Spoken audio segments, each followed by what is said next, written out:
I was halfway through reheating leftover pizza when my phone buzzed, 3 vibrations in a row. Only one person texted like that, Maya, my best friend since freshman year of college.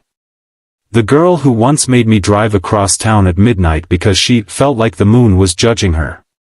The girl I secretly loved for years, quietly, patiently, hopelessly. Her message said, "I need to talk. It's important." My stomach dropped. I called immediately. She picked up on the second ring, breath uneven. "Can you come over?" she asked softly. I don't want to say it on the phone. 10 minutes later, I was standing in her living room, still smelling like microwaved pizza and panic. She didn't waste time. She looked at me, eyes red, hands trembling, and said the sentence that would rearrange my entire existence. "I want a baby," she whispered. "Can you help?" I blinked. Twice. 3 times. "Wait, what? Me? Maya, I don't understand." She swallowed hard. "I've always wanted to be a mom. But life keeps delaying everything. And after last month's breakup, I realized I've been waiting for the right person, the right time. And maybe I was waiting for someone who was already in my life. I'm going to be a father," slipped out of my mouth before I could even breathe. She gave a broken laugh. "I didn't say that. I mean, only if you want to help. I trust you more than anyone in this world. But I'm not asking you to be anything. Not unless you choose to be." My heart wasn't beating, it was sprinting. This wasn't a proposal. This wasn't a confession. This wasn't even a romance moment. It was a plea, raw and vulnerable, from someone who'd had too many goodbyes and not enough beginnings. I sat beside her. "Maya, what happened?" For the first time in years, she didn't pretend she was fine. She talked about her miscarriage at 22, the one she never told anyone about. The doctor who told her she might struggle to conceive in the future. The guilt. The fear. The feeling that time was slipping away. She cried until her shoulders shook. And I held her until mine did too. When the storm finally quieted, she whispered, "I'm scared. I just want a family. I want something that's mine.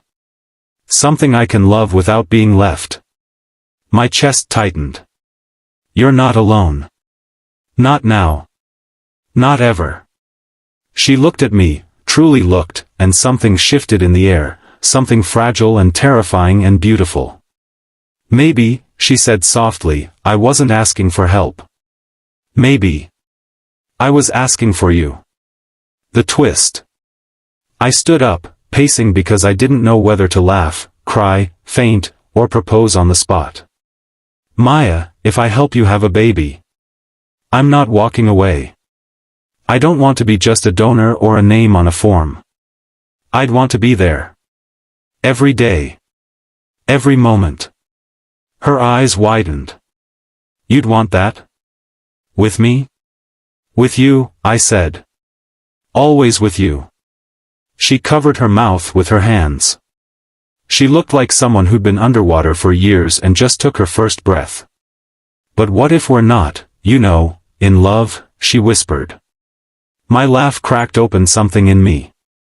"Maya, I've been in love with you since the night you cried over losing your favorite pen and blamed gravity for being emotionally insensitive." She blinked. Then burst out laughing through tears. "You idiot, why didn't you ever tell me?" "Fear," I admitted. "The same thing that's been holding you hostage." Then I said the words that finally freed us both. "Let's build something together, not because we're scared, but because we finally deserve something good." Emotional climax. 3 weeks later, we were sitting in a family clinic, holding hands so tightly the nurse smiled at us like we were already parents. Maya leaned her head on my shoulder. "I'm still scared," she whispered. "Me too," I said. "But I'm also happy. Like the good kind of terrified." She smiled, the soft kind she only saved for moments that meant something. If this works, she whispered, you're going to be a father. I squeezed her hand. No, Maya, we're going to be a family. Ending, uplifting message. 2 months later, we stared at the ultrasound screen, breath caught, hearts crashing into each other as the tiny heartbeat filled the room. Maya grabbed my hand and whispered, we did it. I wasn't ready for the wave of emotion that hit me. I kissed her forehead, something I had dreamed of doing for years.